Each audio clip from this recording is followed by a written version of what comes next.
The show will begin in 5, 4, 3, 2, 1.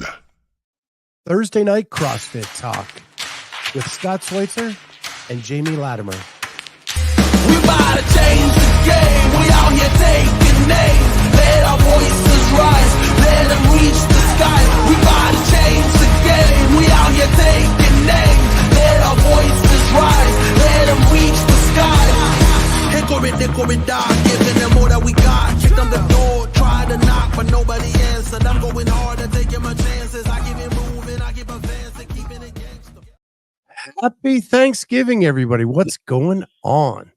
Hey. It is Thursday night CrossFit Talk, and we keep on going because we're a Thursday night show, and it's Thursday night, regardless of holiday.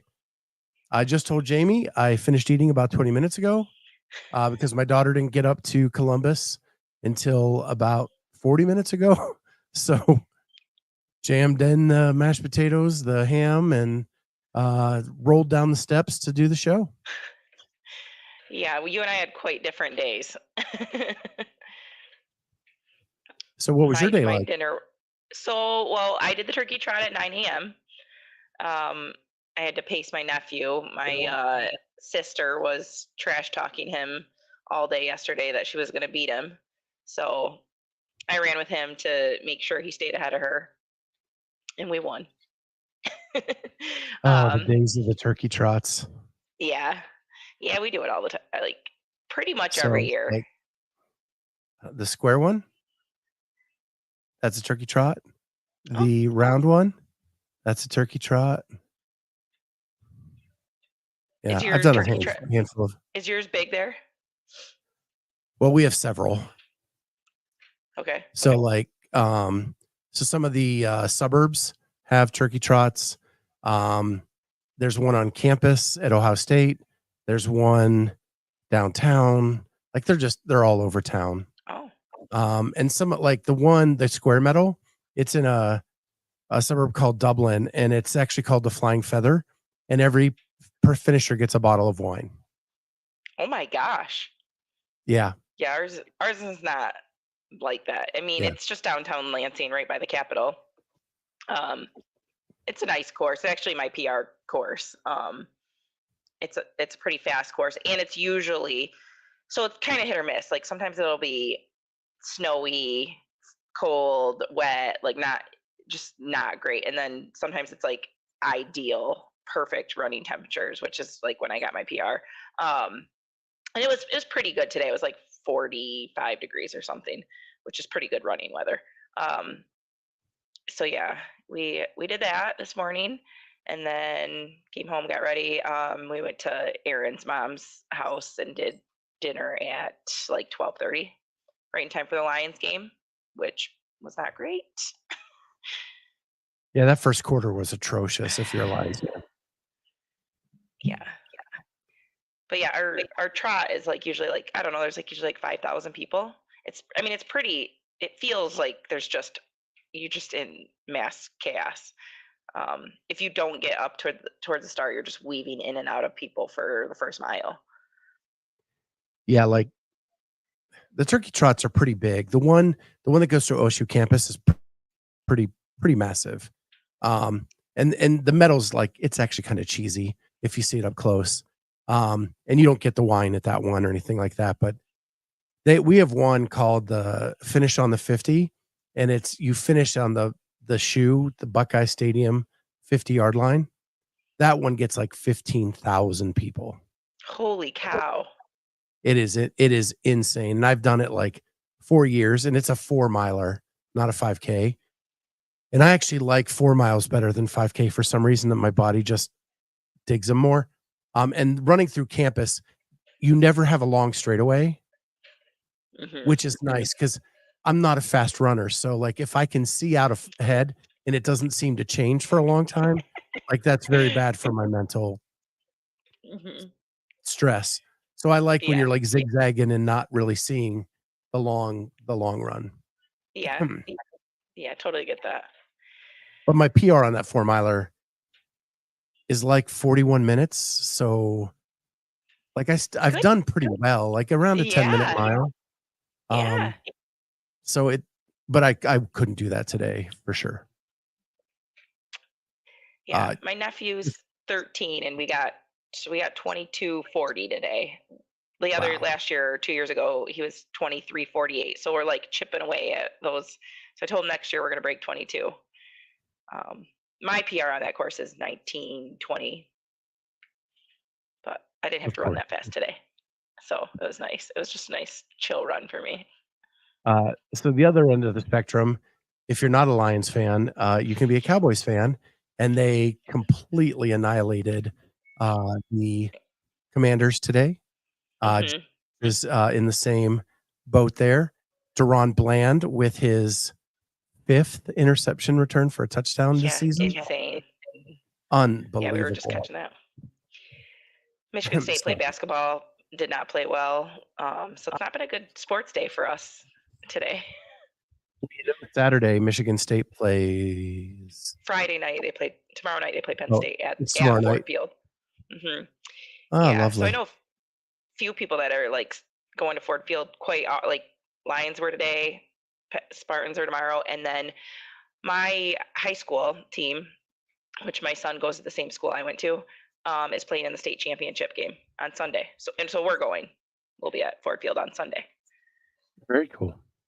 So hopefully that day goes better for us. Yeah. I got to tell you, like, I haven't talked to you in person since I lost the bet.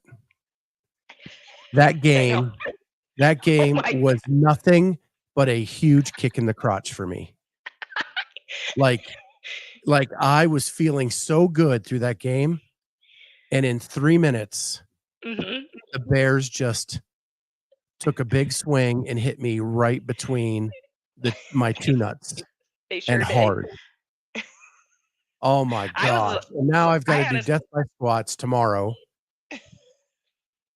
I know. I felt bad, but because I was like, oh, it's over. I'm done for. And then they pulled it out. I was totally hoping they could do something similar today, but no, it was just some bad calls. Yeah. I am not a Lions fan. When they called the guy for holding when David Montgomery scored the touchdown and he got tackled and thrown into the end zone, I was like, what the hell? Yeah, there was some bad calls.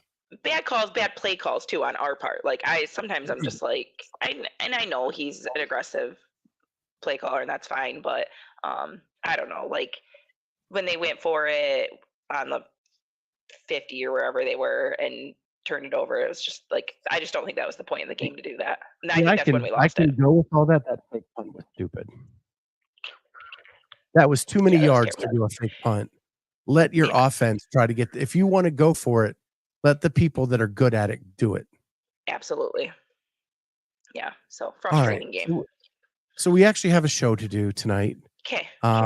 We'll get. So those are all the pleasantries.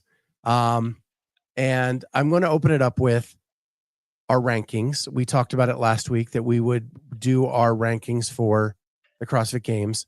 Conveniently, the Barbell Spin, I think they're just going by the Spin now. The Spin did their poll, and we're both a part of that. And they have decided that they are going to publish every member of the poll's top 25. So it makes it easy for us to do this because we just put it into their system. It's up on their website, and I can pull it up and share it. And what I found fascinating is we hang out too much. Are we very similar again? I didn't see yours yet. I think so. So I'm going to try to blow this up. All right. So I'm on the left. Jamie's on the right. And there's a little bit of differences in here, but for the most part, we have some of the same things. So I'm going to start with mine, and I'm going to read them. I'm going to read 5 out for our listeners who don't watch. And that is, so 25 is Moritz Fiebig, 24 Jack Farlow. I think he's ready to make a jump. 23 BKG. I think he's going to drop off a bit. 22 Spencer Panchek. 21 Will Morad, 20 Austin Hatfield. Jamie, you want to read your bottom Okay, five? I Of have- what, top 25?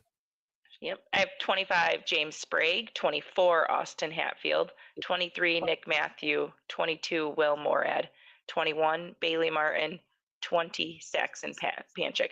And I had Jack Farlow on 27th on my list that I wrote out. Yeah, I had James the way. Sprague 26th. Yeah. But overall, I think nothing shocking there.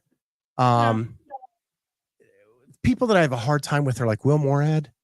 Like, he shouldn't still be this good, but he I just know. keeps doing it. And then like Yeah, Spencer just seems to be a tick away on a bunch of different things. Do I put him up there? Do I not? He finished in like 20 something at the games, right? Yeah. Yep.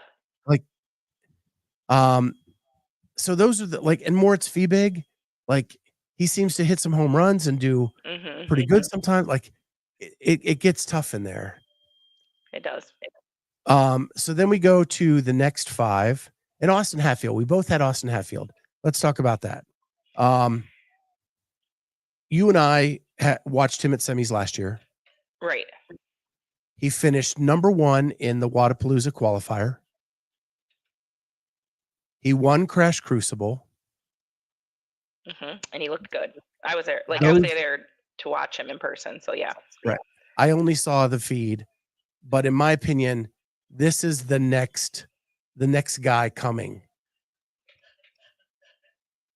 And I didn't want to. Super well rounded. Yeah. And he was close at semis this year. He almost was a games athlete. And I truly feel like if he would have got through, he would have done better at the games than he did. He performed at semis. Right. And so I didn't want to hold off on him, because I truly believe like he has shown enough in this off season that he's on the come.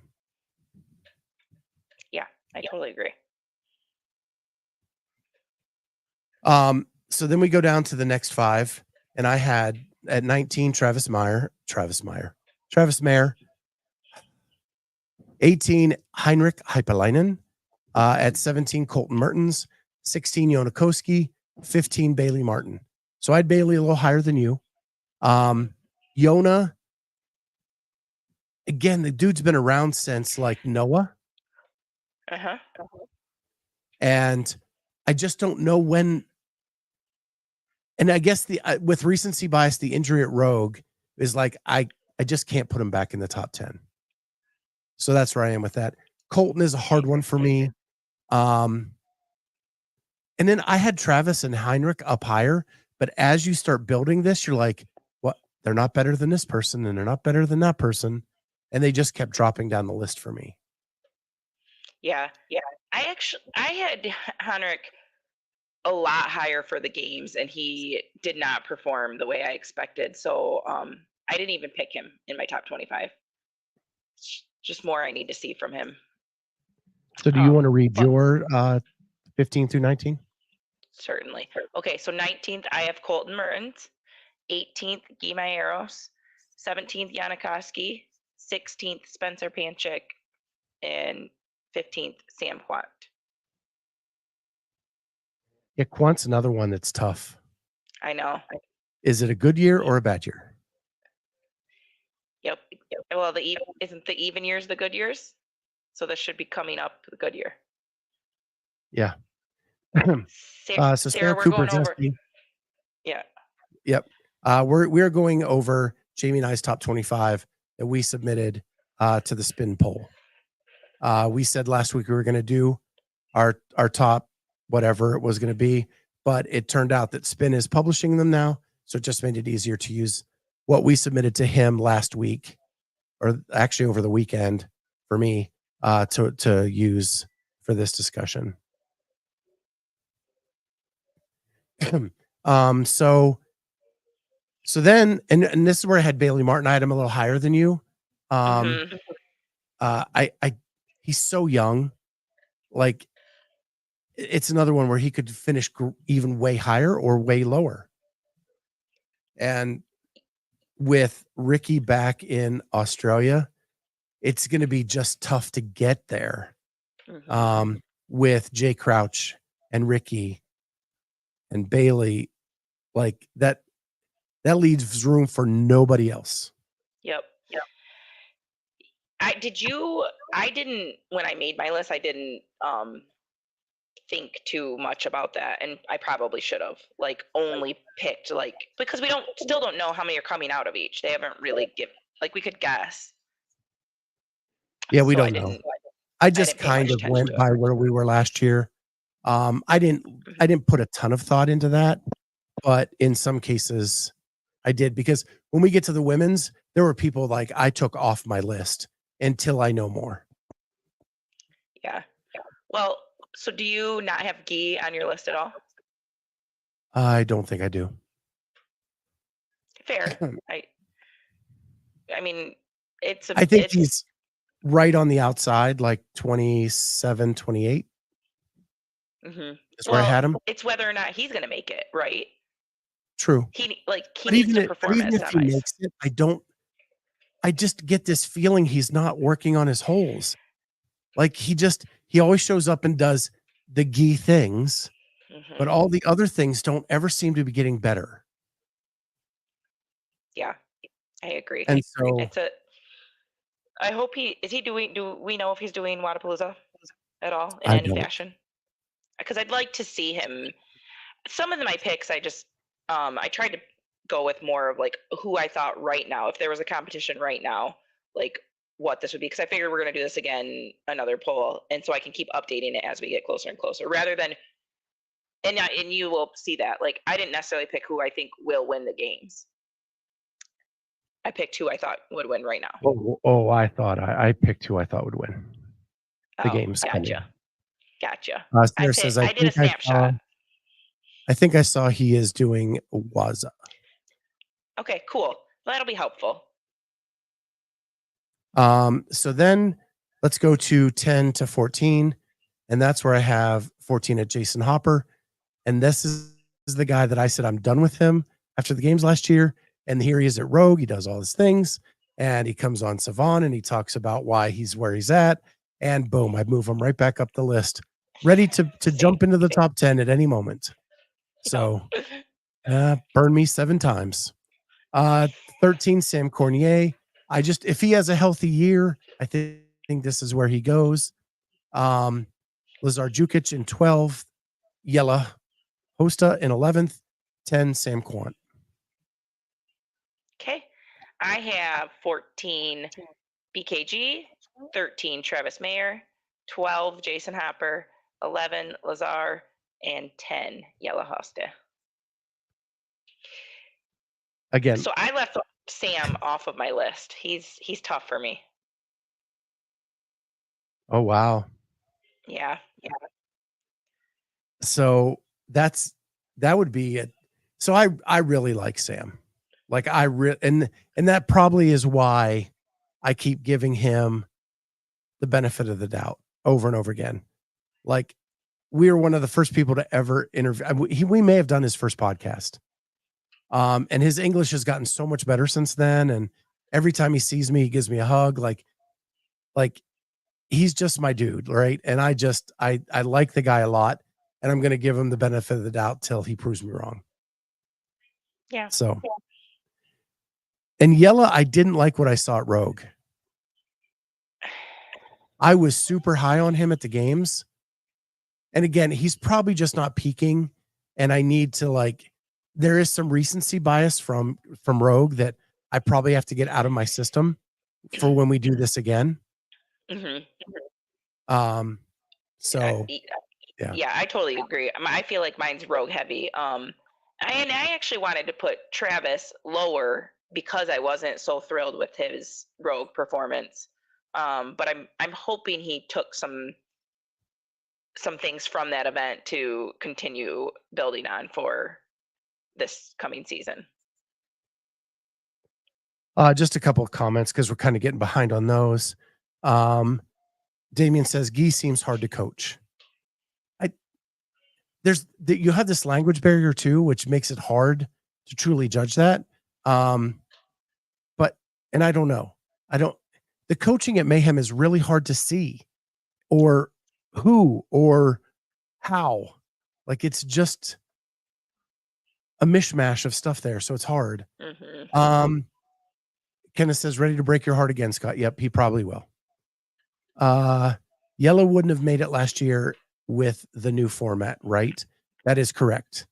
He would have finished 42nd or 46th or something, somewhere in that. I know Holly did the spreadsheet, but it's been a minute since I've looked at it. So yeah, he would not have made it to semis, let alone the games last year. Right.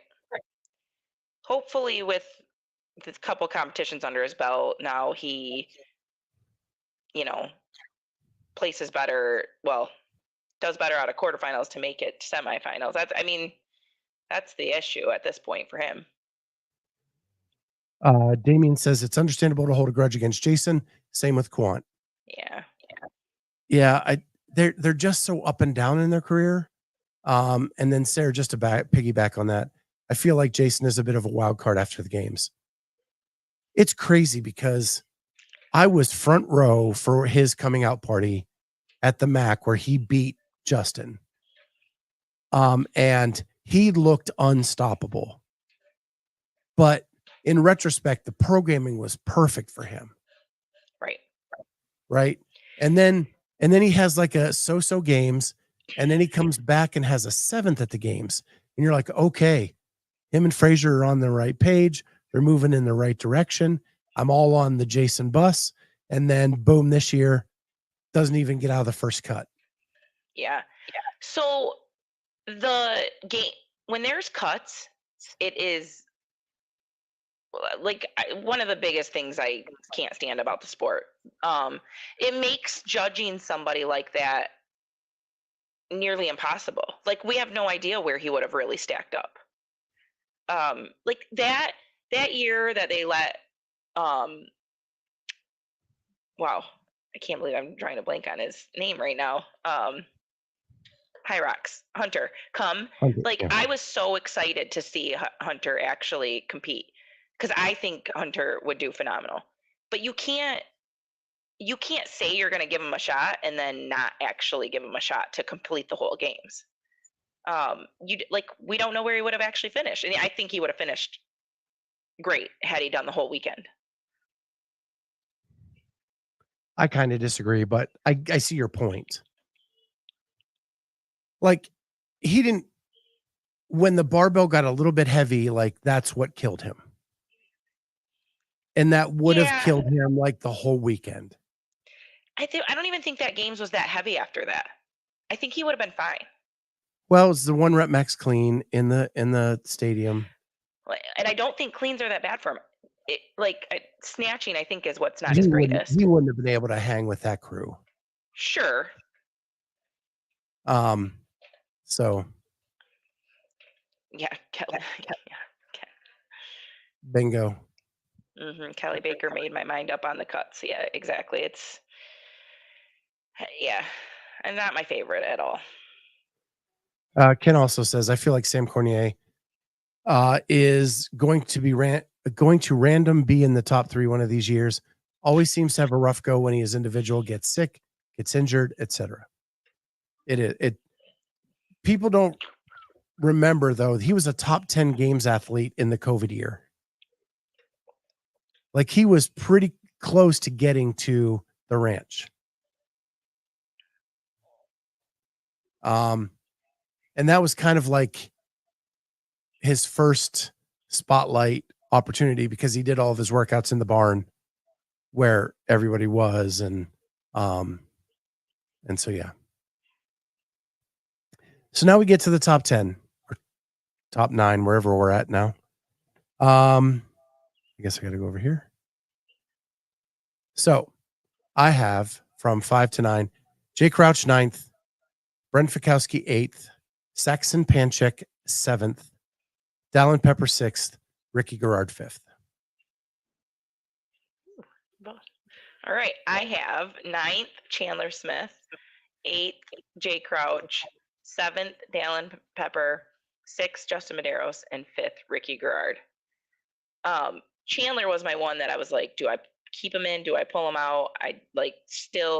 Do we know for certain if he's still going to go the team route with Noah? That one was a stressful pick for me. So I took Chandler off my list. Did you? I almost did.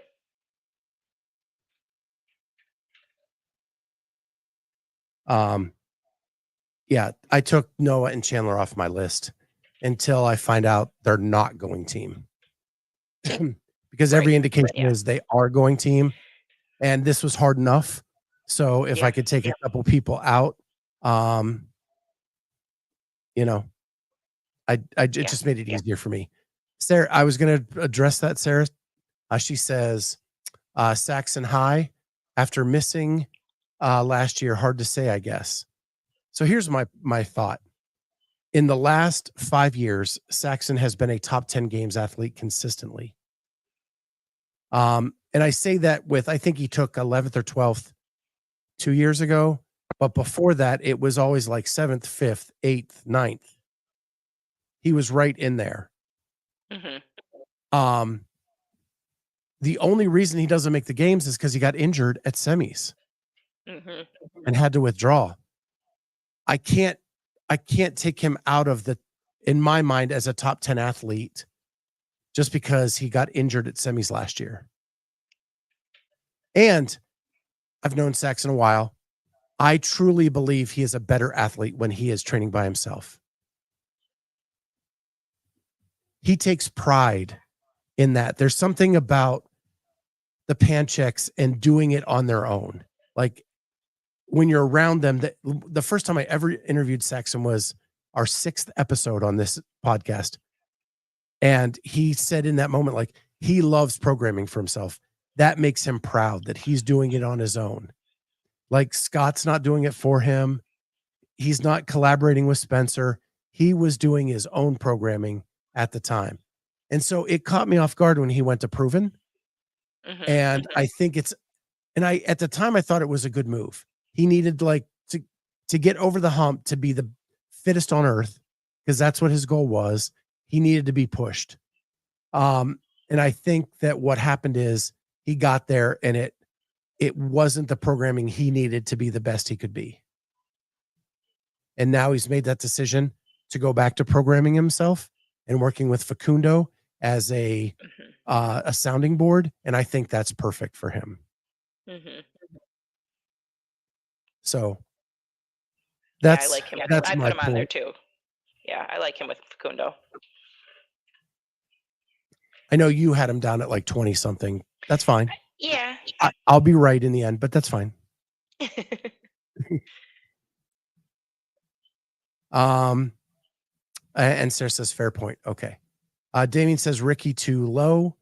I don't know. What has Ricky shown that he's going to beat the people that you're going to see above him? There's only 4 athletes I have above him. And you show me what he has done in the last 2 years that says he's going to beat them. So, and Kenneth says he might be as bold to put Crouch at 6th. I want to see another year.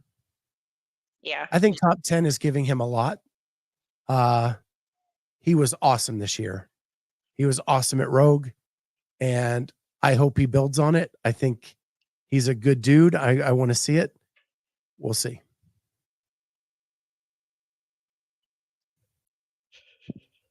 Last time I checked, Kenneth. So Kenneth says Ricky has worn the leader's jersey. When is the last time Pat did that? Last time I checked, they don't award the podium until the very end of the event. And how many times has Pat been on the podium? 4, 5. How many times has Ricky been on the podium? Legitimately, once.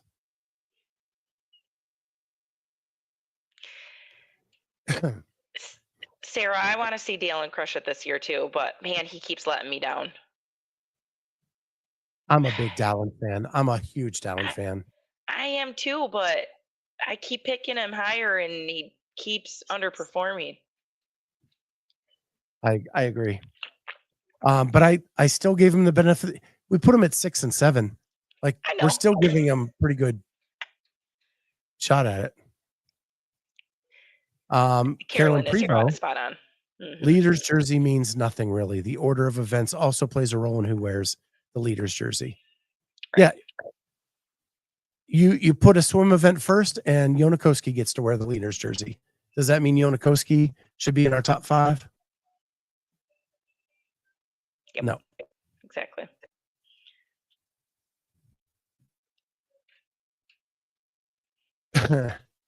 Sarah says that Boner is her number 1 and Dennis is down as his American guy, but competition gets tougher every year.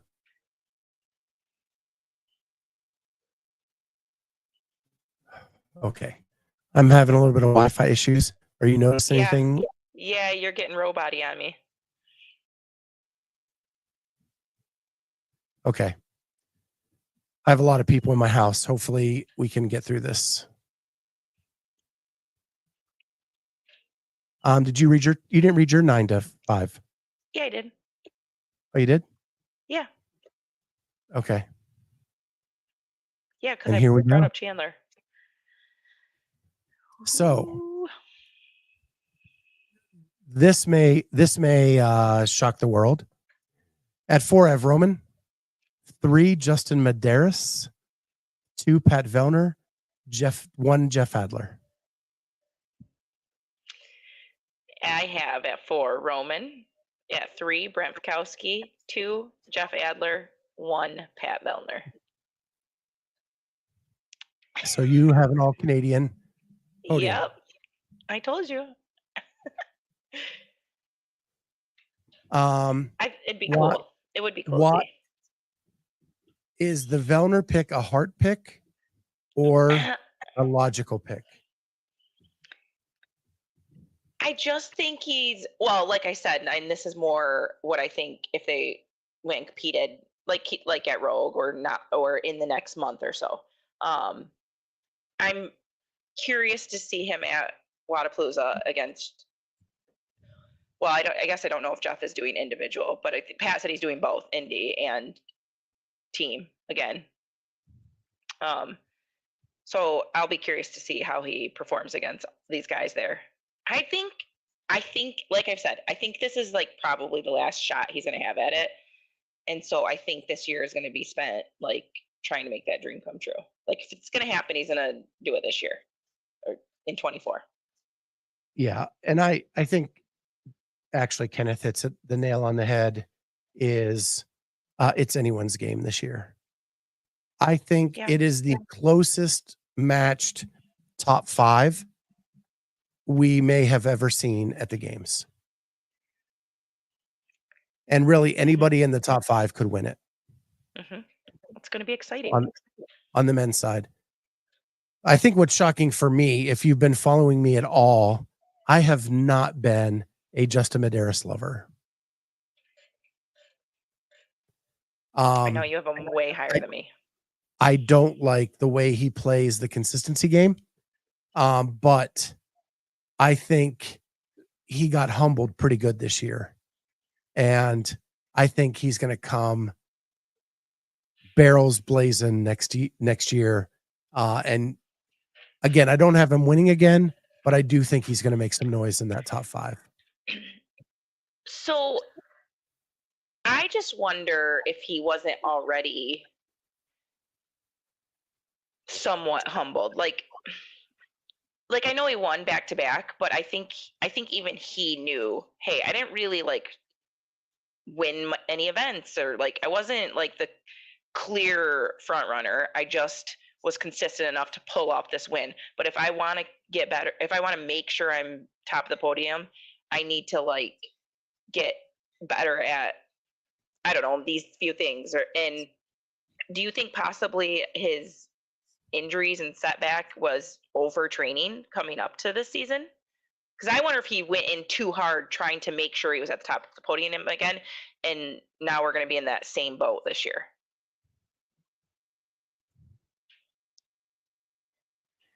I don't know. I don't know. We'll never know. Yeah. We'll never know. And my thought is kind of this, right? If you look back at college football, the Heisman Trophy winner very rarely wins their bowl game, right? But the minute you win the Heisman Trophy, you got to do the press tour. You got to do the talk show circuit. You got to do and so how much of that is going on too? And is that how do you balance all of that and still train at optimal level when your margin of error in the way that you win is so small? Mm-hmm. Well, So, Jeffrey said, I think he may have undertrained. He admitted he was undertrained. He had to back off because he was having these nagging injuries, and he finally got some of those things under control, but then he wasn't able to get back to that level of fitness in time.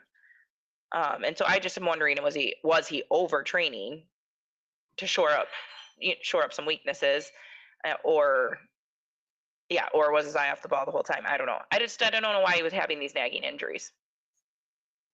Yeah, I don't know. Well, you want to go to the women? Yep. Okay. I think we are there. Try to do this and reveal it better. Okay. So 25 to 21, I have Bethany Flores, Danny Spiegel, Olivia Kerstetter, Ellie Turner, and Manon Anganese. Okay, 25 through 21, I have 25 Mathilde Garnes, 24 Lauren Fisher, 23 Danny Spiegel, 22 Paige Semenza, and 21 Ellie Turner.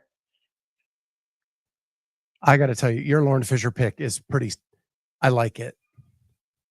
I'm mad I didn't think of it myself.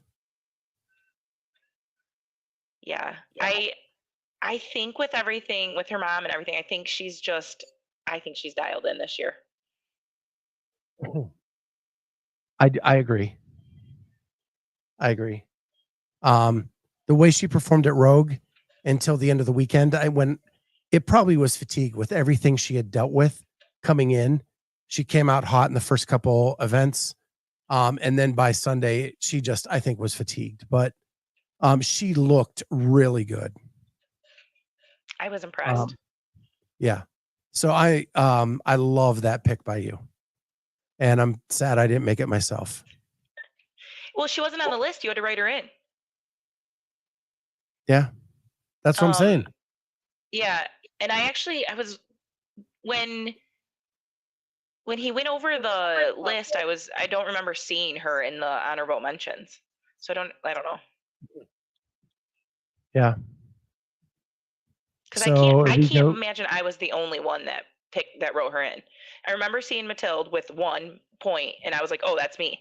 So I don't remember seeing Lauren, and I was like, either he didn't catch my Lauren, or there was more and I missed it. I don't know.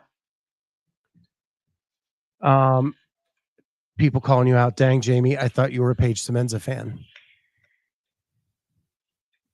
I am. She's a phenomenal all-around athlete, right? Like, she's like a true athlete, kind of like Carolyn.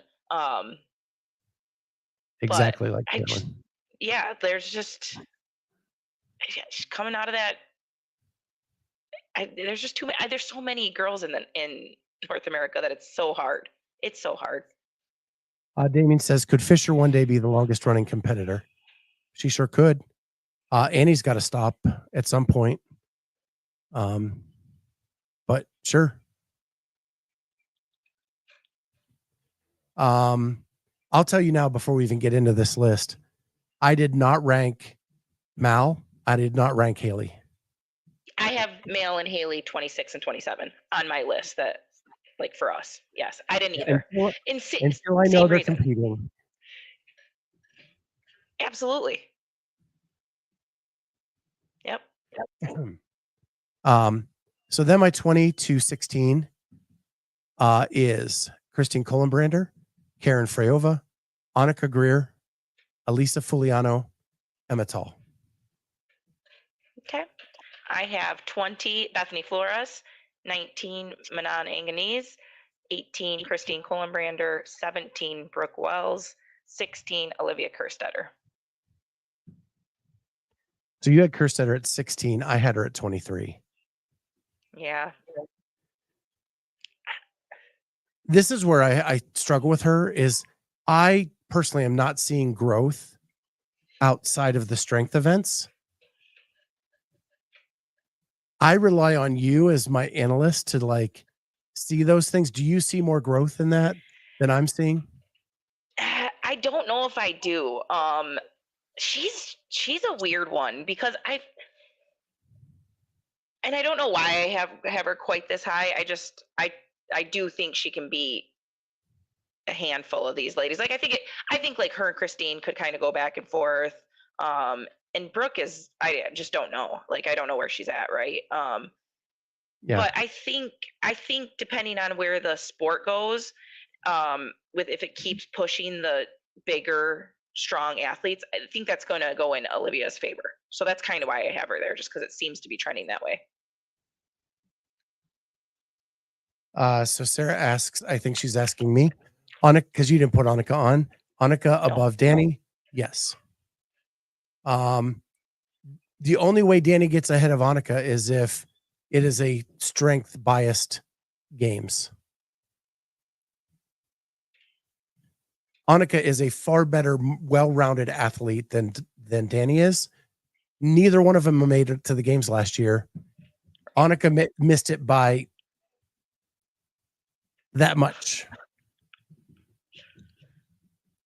And so and again, Annika is one of those people that I think if she would have made the game, she would have done better at the games than in semis. And again, I'm probably biased in this. I'm not gonna lie. I've known her for a long time, and she's one of my favorite people on the planet. And it may be wishing her into the top 20. Yes, it would be Annika's rookie year, Kenneth.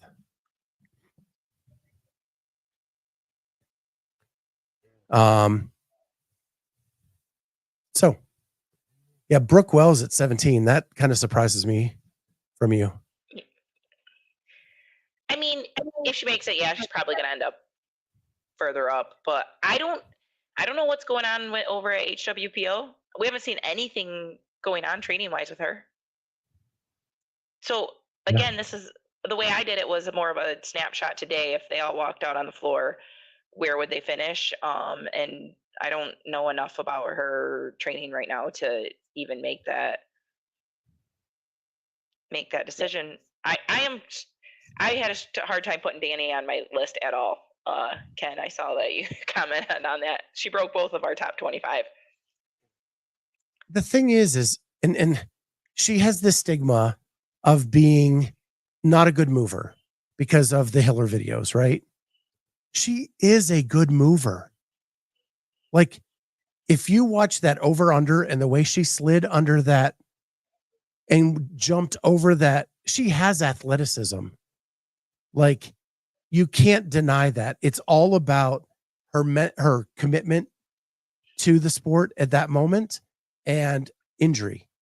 That's the things that have been holding her back. So yeah,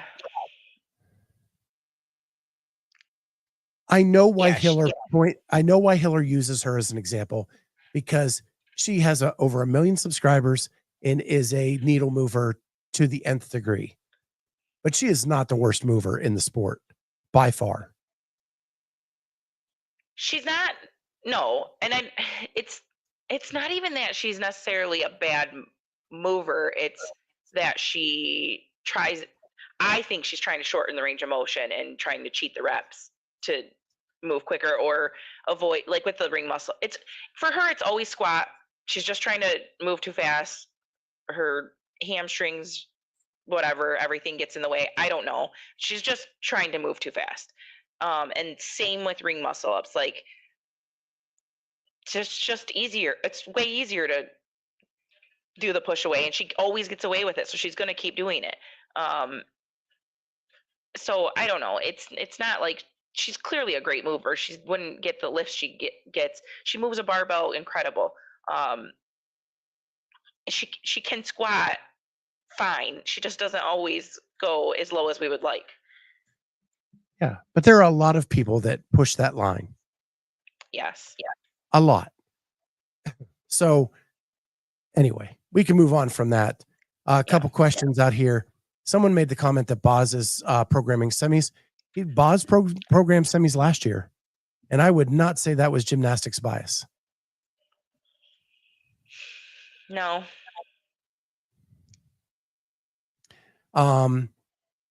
Kenneth says, random question, feel free to ignore. Fusilier, make your guys list of 40. She did. I don't think she made my list of 40. As much as I want her to. Yeah, I know. I only wrote out 30, so I didn't even really keep going past that.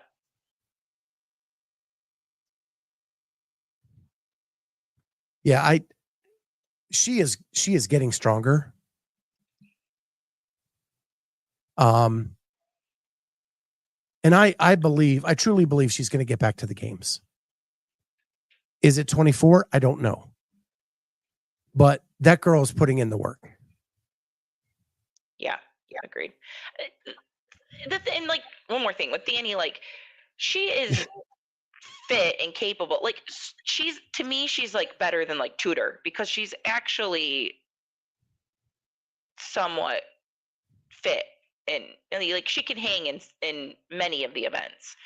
I mean, running's probably never going to be her thing, but a straight run is never going to be an event for her. But she's not that last event at Rogue. The difference between her and Tudor is quite significant, right? Right. Sarah asks, probably an odd ask, but it would be neat to know who of each of these people you guys have seen live. Almost all of them. Yeah. If they have been at the games in the last 3 years, I've seen them live. If they are a North American athlete, I've seen them live. I've been to Rogue. I've been to Wadapalooza. So with all of that, I've probably seen every person on this list. I'll let you know if there's one that I haven't.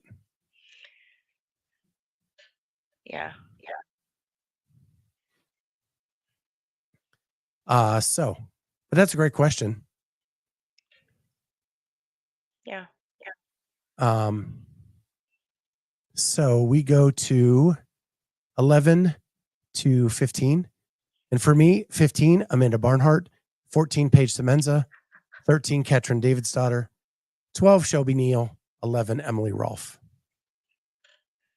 All right, 15 for me, Amanda Barnhart, 14, Karen Freyova, 13, Emily Rolfe, 12, Paige Powers, 11, Danielle Brandon. Have I not seen Shelby Neal on your list? Correct. Yet? I don't have Shelby Neal on my list. Okay. Yep. So yeah. So Amanda, I was disappointed in her performance this year. Greatly. I am excited at the way I see her on Instagram, and I know that's no way to really judge the true mental state of an athlete, but my gosh, she's smiling so much and having such a good time, and I'm hoping that translates into her having fun with training this year, and I think that'll go a long way. I know she's moved from Dayton to Boston to north of us here in Ohio, and they just got settled in their own house, and now they have the foster child, and I think now it's all coming together for her in a stability way. Paige Semenza, one of the best athletes out there. Katrin, I have her falling a little bit. that's going to be a natural bias for me that I'm fighting every day of my life. And then Shelby Neal, I think her experience at Rogue is going to be great for her to move up the list. And then Emily Rolfe, she just steadily moves about a place or two every year up the list. So 12th this year, giving her 11th. Anything you want to say? No, I do like Shelby Neal, and I think she probably will end up being top 25. I'm curious though. She's one of those ones that had the whole weekend played out and no cuts. Would she have been? I think she would have been closer to like 25, personally. So like she got the benefit of placing where she placed just because some people got cut, in my opinion.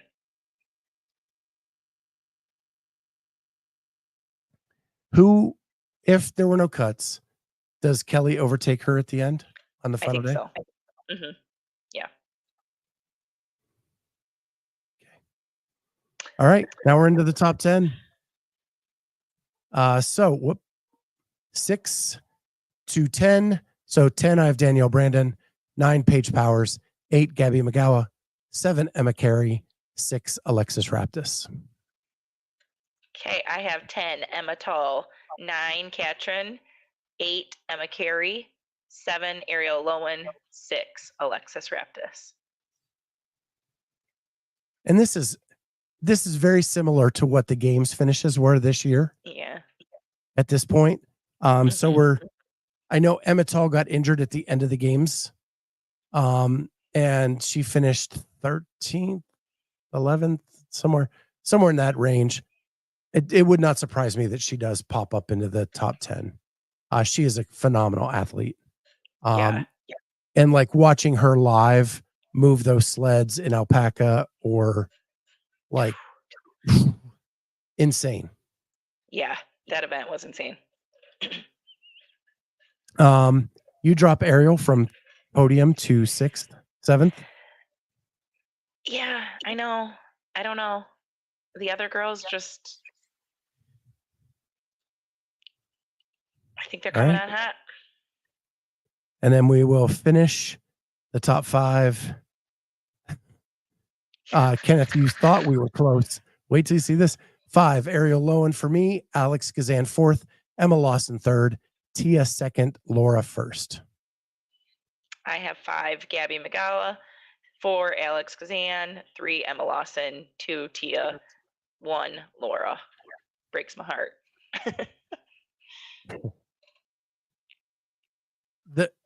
That's going to be fun all season because I love Laura.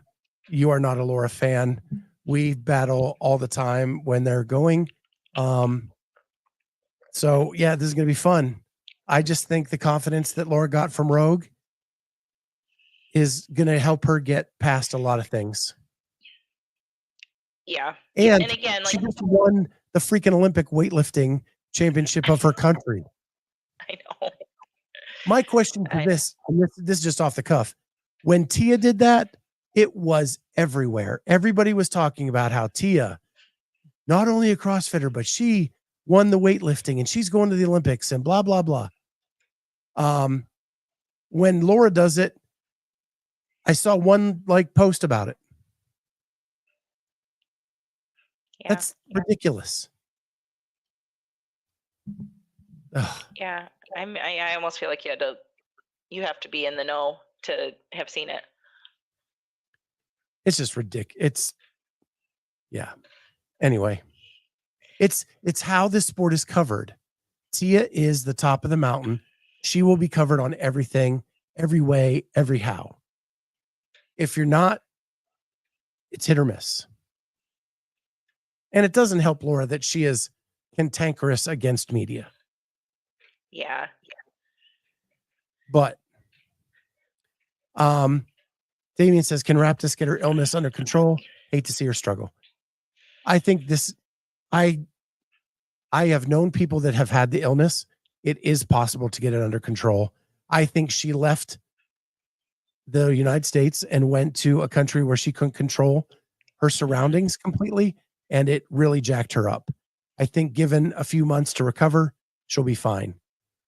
I think what's more important, she needs to learn how to hold on to a sandbag or pick up a sandbag. Whenever it came to sandbag work, she dropped down the leaderboard. Everything else at the game, she was awesome at. Mm-hmm. Yeah, I think she's coming. Yeah.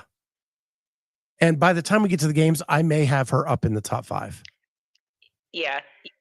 Which Ken is asking about Ariel's stock. Why did it drop? And I think both of us just have a lot of belief in Alex climbing up. And it's hard. Like, there's just, I don't know if she can keep up. In my mind, honestly, Ariel and Alex are the same. Very similar. They are. You could flip-flop these and I wouldn't even be mad. I just think Alex has a higher ceiling. Sure. She's way younger. Right. Ariel's 30, Alex is 23. And Alex has more top end strength. Sure. Ariel is better at gymnastics. Like on her hands and all that kind of stuff. She's going to beat Alex on that stuff. Alex is good at it, just not as good as Ariel. Ariel's good at lifting, just not as good as Alex. Like, it's all this, like, and in my mind, they're really the same person and I think the natural reaction was to drop her lower for me because of her performance at Rogue. Mm-hmm. But I know for a fact she was sick going into Rogue. Right. And couldn't train a bunch. So, and she still finished top 10. Mm-hmm. So when I was kind of analyzing it, I'm like, yeah, she doesn't need to drop very far. And again, 3 through 5 could be anybody. 6, 3 through 8 could be any of those people. And that's, I think, exactly how it's going to play out at the games. You have 1 and 2 that are clearly above everybody else. 3 through 8, put them in a hat, shuffle them, draw them out, depending on programming. See what you get. Yep. So that's my opinion. Because I think the sneaky one in this list is Emma Carey. Yes. Yeah. Like, I think she could podium next year, and I would not be surprised. Yeah. I could. Yeah. I don't know. There's just some. I think Emma Lawson is kind of a clear third place, and it's going to be tough for someone to take that from her, I think. Yeah, to me, I agree, but we don't know how much Emma can improve. New training environment, new one-on-one coaching, all of that stuff could change her. We don't know how good Alex Gazan is going to be. Yes, Emma is awesome. Alex Gazan has a high ceiling. You just don't know. Like, that's why it's just a big old mishmash from 3 to 8. And as we get through the open and quarters, and like, I think it'll become more refined for us. But right now it's just kind of like a blob. Yeah. Yeah. Well, do I have anything crazy on my list? Do I have some crazy picks? Yes, that's what I want to talk about next. Last night on the Spin, they were revealing that they were posting everybody's picks, and John Young made the statement or asked the question, anybody egregious in their picks? And Spin said, I don't really think so. They're all there. They all look fine. And John Young goes, well, Jamie Latimer always throws out wild names. So I want to ask you, what is your reaction to John Young? And do you have anything to say to him? I just was like sort of shocked. And I don't know if I don't even think my name was up on the screen yet at that point, or maybe it was, and that he just saw it and was like, Jamie sometimes has some odd picks in there. I don't even know. But I was like, I feel like in the Heat 1 and stuff, like, I'm always, I don't have bad placements. I think I crushed him in the Rogue lineup. So I don't know. I found that very strange that I got called out. I'm like, I don't even like pick weird names because you and I picked Jeff to win. We just get it right. So this is my thought. John said a couple weeks ago that if you're not a games athlete, you don't matter. Right? My opinion is you and I watch semifinals as closely as anybody in the sport. So we know the Max Kriegs and we know the Austin Hatfields and we know the Hannah Blacks and we know these people because we've interviewed them. We've talked to them. We watch every heat at semifinals. And just so everybody knows, like the media pit is empty in the first couple heats, except for Jamie and I watching. Right. Then when you get to the last two heats, they fill all up with your Talking Elite Fitness people and your Be Friendly Fitness and that's fine. If that's what they're focused on, that's what they're focused on. But we're going to know names that they don't know, and they may sound outlandish to them.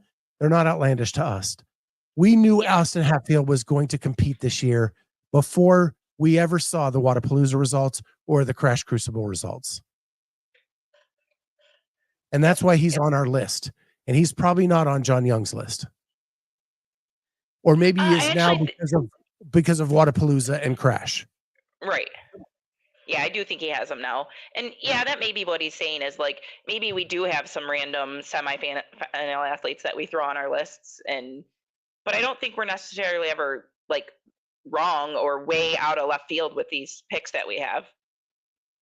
We both usually have pretty high placings in Heat 1. Well, after the games, we went through our picks last year on the episode right after the games. And like we were only off on a couple like Hopper but we weren't the only ones off on Hopper. Right. Like, and so our picks were as competitive as anybody else's. Mm-hmm. Yeah. So anyway, I just wanted to get that out of the way because I could not believe he brought up your name as the outlandish one. At least he knows my name. I'll take it. Yeah. I guess so. All right. Next thing I have is there's been a big stink about this. I'm going to play a clip. It is from Be Friendly Fitness. I did not hear it initially. I heard everybody talking about it. Hey, Jamie, we're going to hit that topic right after this. He was telling people who Be Friendly Fitness was. And in doing so, he said who he wasn't and kind of named some people. And everybody was up in arms in different chats yesterday. And so I went and listened to it last night, and I'm going to play it real quick. And then I want to get your reaction. I don't think it's that big of a deal. Okay. So here it is. No. There we go. Okay. What kind of Be Friendly Fitness is that? We've done 6 months, just over 6 months since we started. We launched on May 1st. And I think that, over this period of time, and even a little bit before then, there's just become a lot of content in the CrossFit media space, written, podcasts, YouTubes, Instagram, and it's really difficult. It can be really difficult for people to know maybe where to go to get the information that they want. And so I wanted to just clarify a couple things about what we are and what we are not. And so I kind of will start with where Patrick and I came from. We are not the Morning Chalk Up. And what I mean by that is we're not a huge, company that has a variety of different writers and people working for them in sales and in editing and in content creation. And we don't have any formulas for what we do. So we don't have a specific newsletter that's coming out every day with a certain number of articles. There's absolutely no paywall for any of our content, and there never will be. And we very much beat to the tune of our own drum, meaning when we think that there's something relevant to write about or talk about, that's what we're going to do. And if it's on a Friday night or a Sunday morning or in the middle of the week, Doesn't matter. We'll get to it when we think it's relevant and when we have the time. And I add that last part about the time because obviously with the travel that I do and the amount of competitions that I work at, it is sometimes difficult to be super timely with certain things. And on that note, we also are not the Barbell Spin. And unlike the Morning Chalk Up, I would say the Morning Chalk Up is decent for some community stuff. I think that their sports content, as most people know, has kind of gone by the wayside. They do have one guy working over there who I used to mentor that is trying his best and putting up some decent stuff. But for the most part, he's just they've just taken my old ideas, and then when I have new ideas, and they're trying to just maintain in the sports world.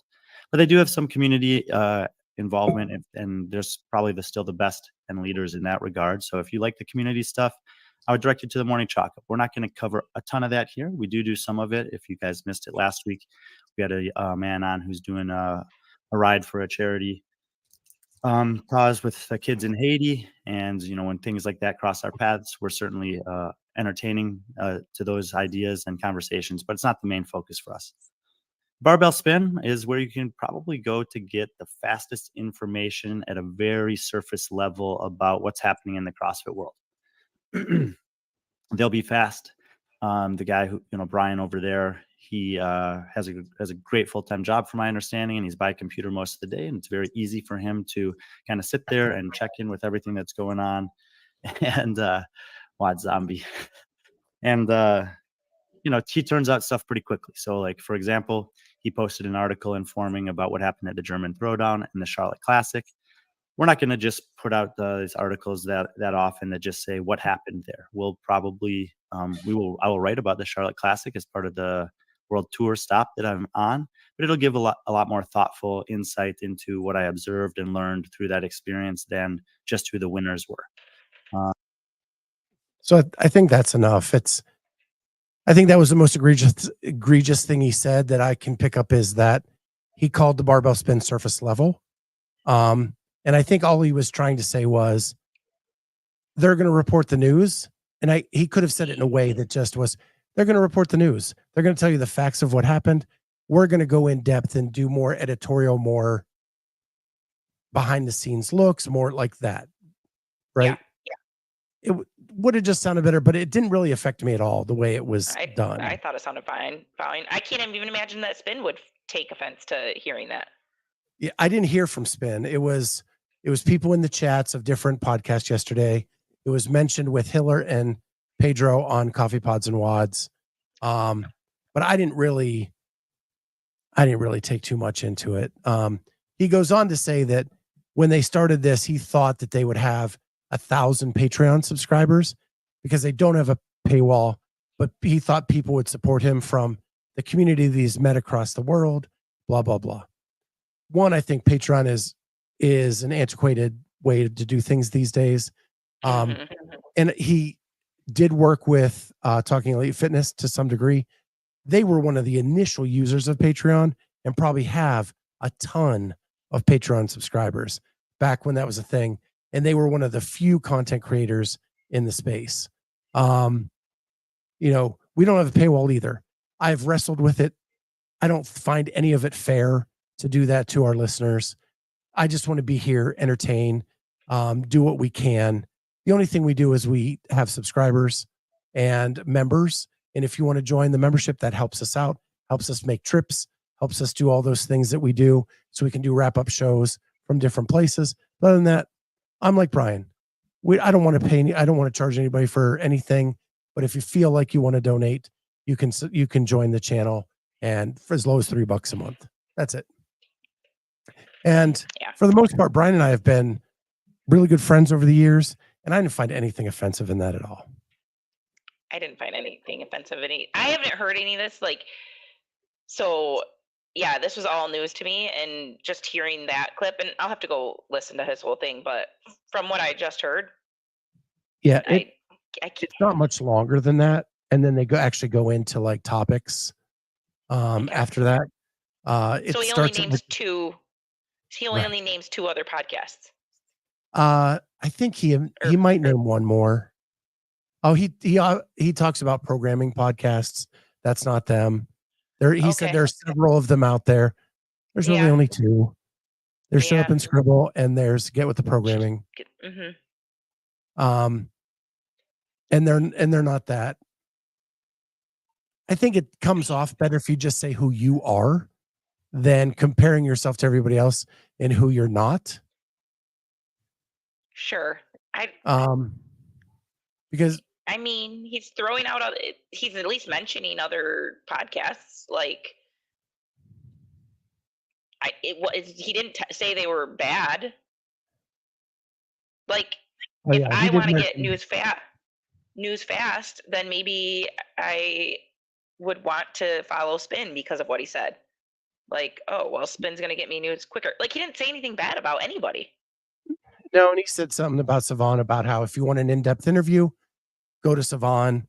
We'll have some people on, but it's not like our regular thing.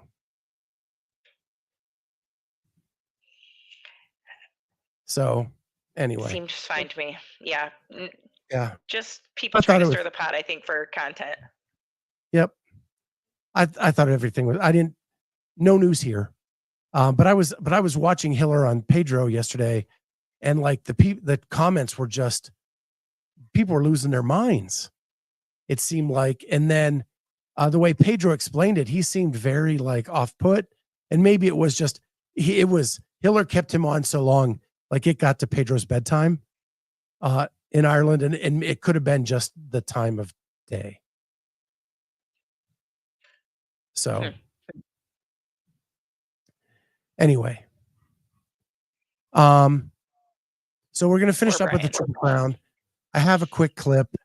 I'm not going to play a ton of it, just to get, it was in Dave's week in review, and then we'll talk about it real quick, and then let everybody get back to their Thanksgiving dinner or snack or pie. There's a Triple Crown concept I've been talking about for a few years now, and nothing formal, but there's the games, and there's the Rogue Invitational, a recent event. It's only been around for 3 or 4 years, maybe 4 or 5. I'm not sure exactly.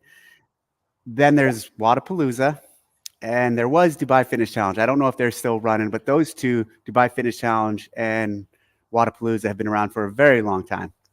So a few years ago, I was playing around this concept of Triple Crown, points for all 3. What happens if you were to collect points for those 3 events and then basically have a champion out of it? So this year, at this point, unofficially, started playing around with, had Eubanks on the team, start crunching some numbers and playing around with what a Triple Crown at this stage would look like. Triple Crown being the games, the Invitational, and then the third event will be Wadapalooza. I don't even know if all these athletes that enter this Triple Crown format that I've kind of started playing with are going to end up doing Wadapalooza, but there's a good number at this point that have done both. And so what we've done is the top 20 from the games become buy-in into the Triple Crown, and they, as long as they do all 3 stages, are the pool of athletes who get points for this. And for this initial go at it, this initial swing, this could be wrong. There could be better ways to do it. Someone out there will talk about how the way we structured it is wrong, but that's fine. First of all, who wants to go out that back door with a hot dog and a stick? Yeah. I so want to do that. Second, a lot of people have been saying, because I listened to Spin last night, I listened to Pedro yesterday, that this was Dave right here, where he's going, I'm sure someone's going to come up with a different way. People are going to say things about, and that's his way of like floating it out to the community to kind of see what everybody's thoughts are. Right in this moment where he's like, I know someone's going to say something and blah, blah, blah. So yeah, I'm going to let it go a little bit further. The way we're using it is the lowest points win, kind of like we do in the Open. So playing that out, we have 2 of the 3 events. We have the games, which essentially becomes the feeder for the rest of it. To be in the Triple Crown points running, you have to have been in the top 20 of the game. So the top 20, those athletes enter the Triple Crown. So in this case, Tia, who did the Invitational, she's not going to be entered into this Triple Crown this year. This game we're playing. But after 2 events, here's how it shakes out. So we all know how it shakes out. Yeah, well, it's gonna shake out. Like, you're just going off of the games. The top 20, like basically the top 20 are what go to the Rogue anyway. Like, Right. it needs to be different Actually, events. give them- just like the open scoring. So if you took first, you get a point. Low score Yeah. wins. The Laura has 2 points. But where it Yeah. kind of does change from the games is Jeff won the games, Pat won Rogue. They flip-flop second, so they're tied going into the final event. Mhm. Sure. So I'm going to shut up for now, and I'm going to let you. What are your thoughts on this concept? I think the concept is great. I think people have been asking for some type of a, I don't know if you want to call it a feeder system or some type of, like, I think the sanctionals idea was kind of on the right path. Like, people kind of like the golf format and like a tour and gain points, but the games shouldn't be like, what you need is the open to matter. So the open should be your feeder system into this. Like, that's how you get into this to participate. And then random comps get you points. Like, you're doing what if you're just going the top 20 from the games, and those people get to go to Rogue, and then they get more points, and then it's just constantly the same 20 people. We've discussed that. I don't know what you're trying to accomplish. So here is it's taken me a couple days to kind of get to where I figured out what's going on here. Dave has taken 2 concepts and combined them into one. Okay, There's one concept that, hey, let's have a season-long point system where that qualifies you for. So it was during the sanctional season where that first came up, and you could go to multiple different events, earn points. If you were in the top 10 in the point system, you got an automatic bid to the games. Right? That's what that kind of point system was that they're talking about. In my life, in all sports that I've watched, a Triple Crown is not a point system. It is not just best of the year, but one of the best of all time. And in horse racing, in baseball, if you win 3 events, so in baseball, if you win home runs, batting average, RBIs, you're the Triple Crown winner.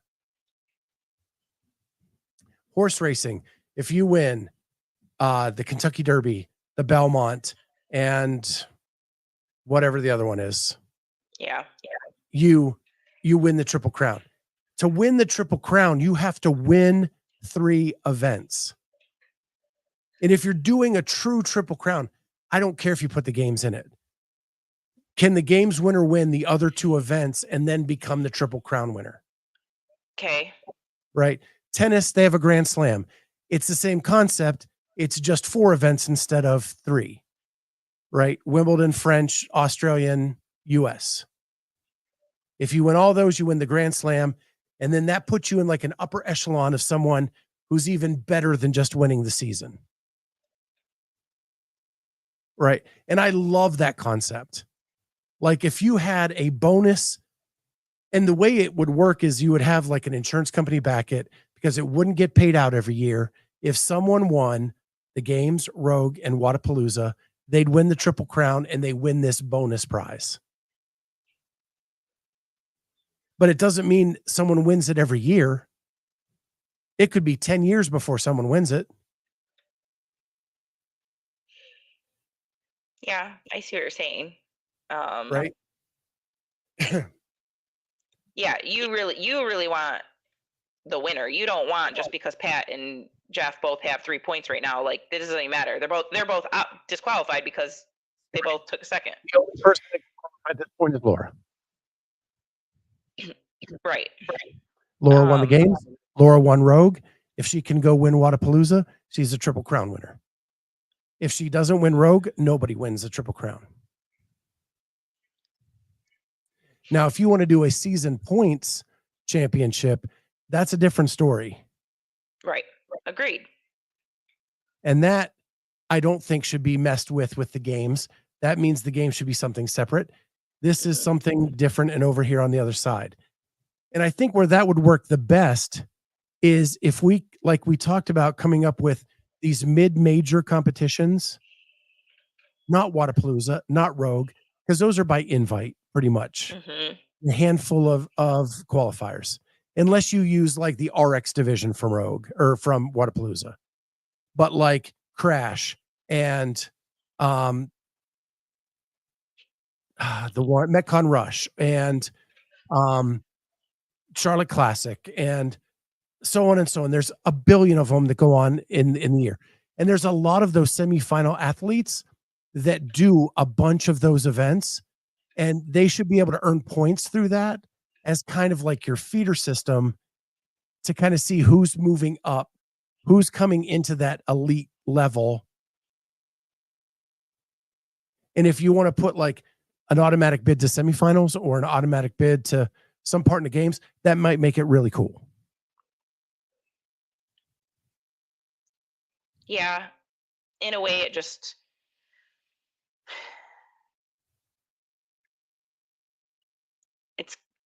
it's going to benefit the person who can travel and afford and get to these comps and go compete. That's, But I who's mean, going to benefit is the local competitions who need backing, who need some reason for people to come watch. Then you have people like Savon or us or whatever doing these live feeds from places. You're getting a little more eyes on them. And then the whole ecosystem grows as opposed to just the top of it. yeah. I don't know. They got to start Now- making changes for a little while. And But I don't think that would not necessarily have to make a change to the CrossFit Games season, right? That could be, and who doesn't want like Crash to get more exposure or Fit Wars they're putting through? I mean, Fit Wars would have to be a little more beefy to kind of give a result that we would need. But Metcon Rush or Fittest on the Coast or any beach brawls, and I mean they're all over the country and they're in other countries too. You know, you could have a European champion, you could have an American champion, you could have an Australian champion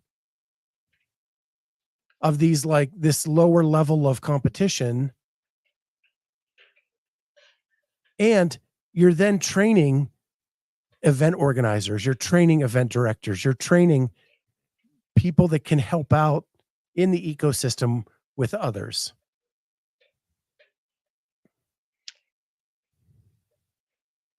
yeah, I don't know. I don't know if it's necessary right now. I guess it could hype things up. I don't know. It's how only you would fine-tune necessary it. because Wadapalooza and Rogue and Dubai have decided to be an invitational as opposed to a regular competition. And it's choking off the feeder system to the elite level. Yeah. And like I said, I don't necessarily want it to change the game season anymore, but to a way to assist this next level of athlete. Yeah. Just like, and leagues have them everywhere. Like it used to be like the Nationwide League in golf, the Nationwide Tour. And that was like a tour below the PGA where you could like put in your time. And if you were a top level coming out of that, you got your PGA card for a year. Right. It happens in tennis. It happens in a lot of, baseball has the AAA. It's just a way to like build a feeder system. But I do love the idea of a Triple Crown. I do think that is, you wouldn't have to change the season at all. You pick 3 events. If someone can win all 3, they win $1 million or whatever the bonus is. You're not paying it every year, so it can be extravagant. You just get an insurance company to back it, and you come up with something outlandish that someone will want to win.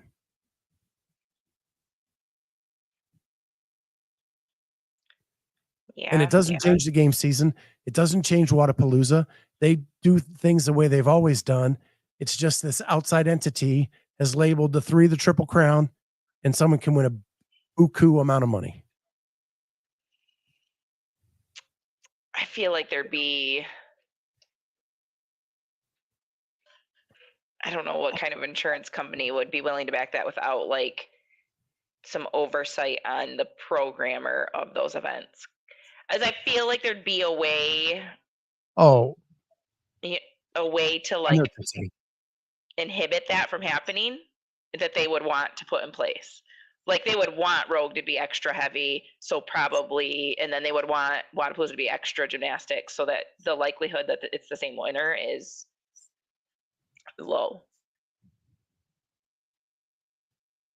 Yeah. I mean, with money comes a lot of like extra requirements that to make sure there's no cheating, no releasing workouts early to a person giving them an advantage, all of that stuff. And all of them would have to be willing to partake in that agreement. Yeah. Yeah, it's an interesting concept. I mean, he's gotten everybody talking about it all week, so. Yeah. But in my life, Triple Crown has never been a point system. Yeah. Triple Crown means you won them all. All those. Yeah, agree. Yeah. Kenneth, you keep bringing this up. Whoop, wrong one. Speaking money, who's the game sponsor? Not a freaking clue. So,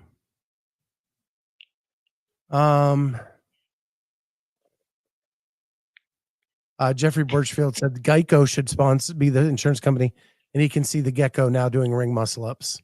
I can too. I can see him doing step ups on a kitchen step stool.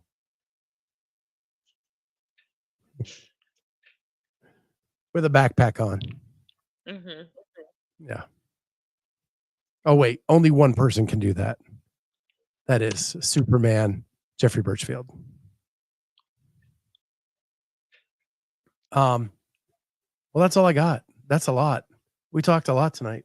That was a lot. Nice Thanksgiving night show. Let that food digest. I feel much better now. An hour and a half after mashed taters.